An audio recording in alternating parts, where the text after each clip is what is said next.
বাবা, আমার সব বন্ধুদের বাইক আছে, শুধু আমার নাই। তুমি জলদি আমার একটা বাইক কিনে দাও। এত টাকা কই পাবো বাপ? তুমি কিসের বাপ হইছো? ছেলের কোনো শখ মিটাইতে পারো না। আমি আর থাকবো না এই বাড়িতে। আজ গরিব বলে ছেলের কোনো শখ পূরণ করতে পারি না, তাই তো ছেলেটা কষ্ট নিয়ে বাড়ি ছেড়ে চলে গেল।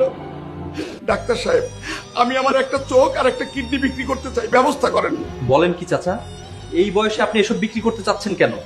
সারা জীবন অভাবের কারণে ছেলের বড় কোনো শখ পূরণ করতে পারিনি, তাই শেষ বয়সে তার একটা শখ পূরণ করে দিতে চাই। কিরে স্পাইডি, এখানে এভাবে মনমরা হয়ে বসে আছিস কেন? আর বলিস না হালকু, বাবা মারা যাওয়ার পর থেকে সবকিছুতেই কেমন জানি হিমশিম খাচ্ছি। বাবাকে কষ্ট দেওয়াটা আসলে ঠিক হয়নি। হালকু ভাই, তোমার বাবা তো হসপিটালে গেছে চোখ আর কিডনি বিক্রি করে তোমার বাইক কিনবে বলে।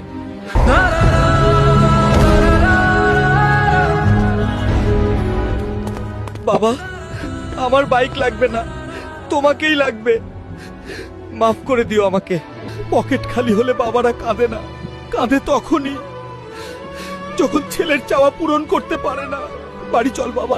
বন্ধুরা, রাসেলের এরকম ভিডিও আরো দেখার জন্য ইউটিউবে থাকলে সাবস্ক্রাইব করো এবং ফেসবুকে থাকলে ফলো দিতে ভুলো না।